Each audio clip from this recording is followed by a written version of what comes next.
I will call this. I'll call this meeting to order at 7 p.m. And Tom Piero is one of our board people, and I'm the other one, Millie Ramsey. And we have forgotten your first name already, Paul Kaminsky. That's my husband's first name. Oh, okay. Paul Kaminsky, who's here. Yes, it should be. So, Tom, do you mind if we move the agenda and we'll approve the minutes after we do the hearing? So Nope, we'll do the fine. hearing now, Perfectly fine by me. and then Mr. Kaminsky doesn't have to stay and we'll do the rest. Okay? Sure. You're good with that? You're good with that. Okay, Mr. Kaminsky, I have an oath for you. Oh, Yes, you don't have to stand, you don't have to go there. Do you solemnly and sincerely affirm and declare that the evidence you shall give concerning the appeal shall be the truth, the whole truth, and nothing but the truth? yes, I had a car right outside if you want to see it. Well, thank you very much. Okay. Now, one of the things that I'd like to explain to you is I heard that about they use a different system. they do. So, and there's no leeway for the assessors. They have to do what state statute was changed when they do the calculations for the assessment for each car. Mhm. So it's different than it used to be. Okay. So when your car was assessed. Ooh. What they did was they have to take a manufacturer's suggested retail price for the age of your car. So the suggested retail price for your car, when it was purchased new, was $49,850. That's not my day, because I bought 2 years old. Yeah, but that was the suggested. Yeah. Manufacturer's price. Okay, that sounds about right. Yeah. I paid like 3,200. Right, then they have to do, they do an appreciation value, which is based on the year of your car. So many cars in 2012. So your car is a 2012, so they can take 25% of the MSRP, so that brings it down to a depreciated value of $12,463. And that's multiplied by 0.7, and it comes up with your assessment, 8720. 8720. Yeah.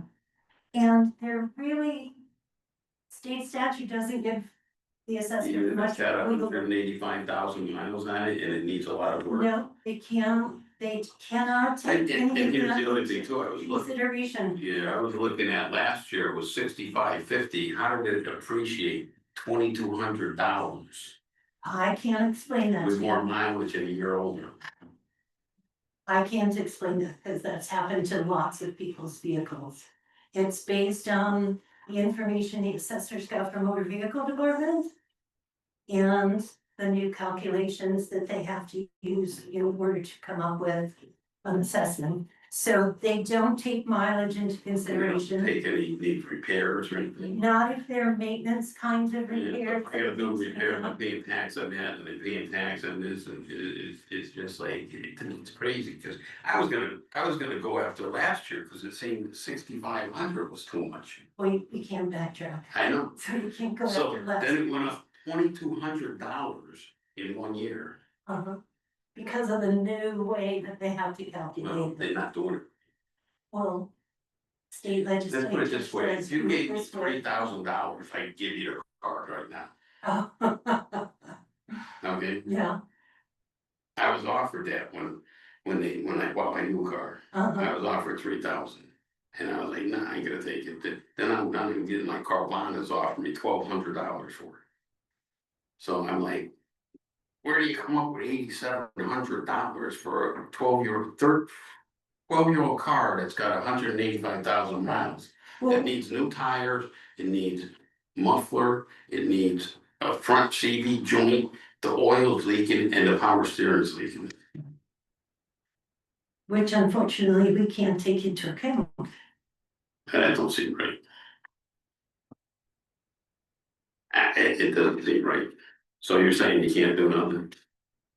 Not really. I mean, I even have documents what it needs, power steering rack is leaking, front brakes. And then- What we were told by the assessor is that if you can come up with a different manufacturer suggested retail price, they could look at it. Yes, the suggested manufacturer's price is the suggested price for 2012. How could they do that? I It don't know. doesn't seem right. I didn't go to the legislature and listen to their, I'm only assuming this, but I think they wanted a way for it to be uniform across the state. So now it's uniform across the state, as opposed to before, it would be. The assessors had the option of looking at depreciation, looking at mileage, looking at condition of the car and things like that. So across the state, it wasn't uniform. This is, So you're saying I could take this car and donate it and write off $8,700 in taxes? that might be an option.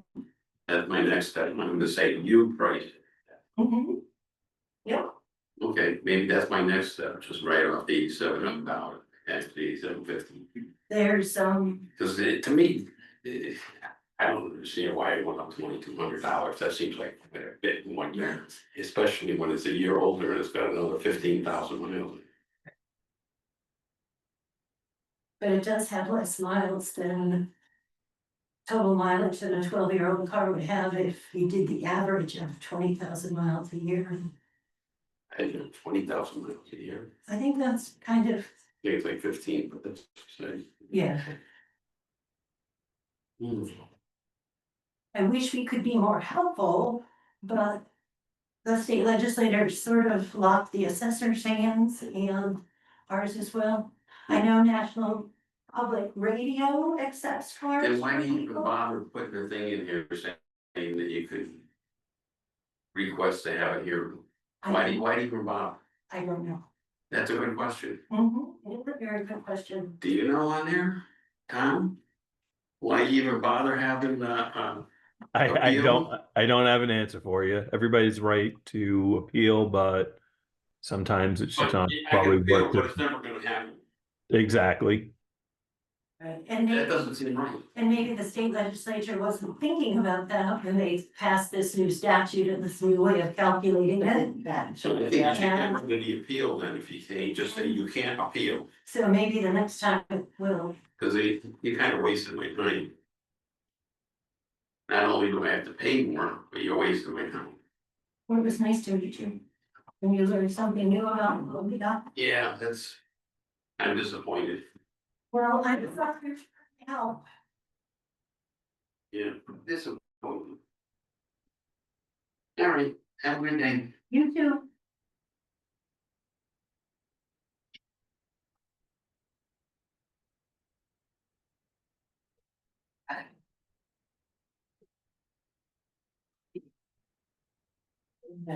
Tom, did you get a chance to read the minutes? I did. Good.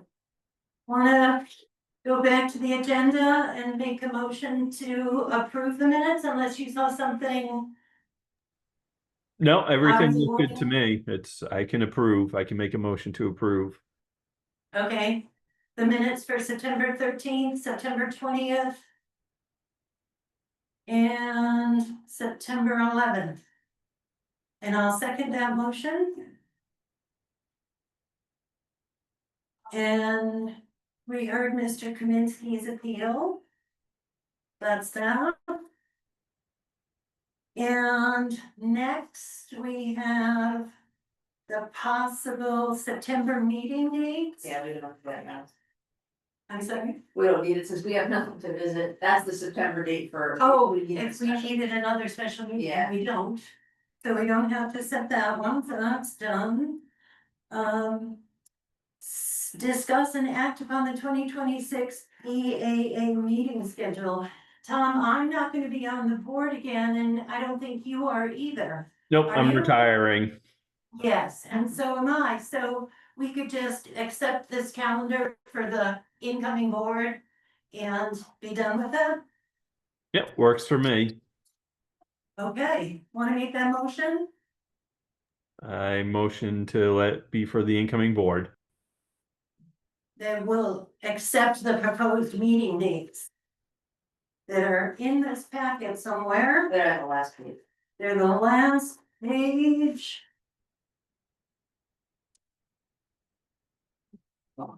There they are. The meeting dates are March, no, these are September. This is wrong, March 11th and September 9th. but it should say 26, Oh, you were correct. right? It should say 26. Okay, I So will think. March 11th, 26th, and September 9th, 26. So we'll change those. Yep, I will do that. And I'll second that motion. And elections done. Tom, it's been fun. Yeah, thank you guys so much. Thank Thank you you. for joining us and finishing through with this, and maybe next year they'll have a whole new process. Yeah, hopefully so. Okay. Thanks, Tom. Thank you. Thank you. Have a good great night. Yeah, bye-bye. Okay, we're good? We're good.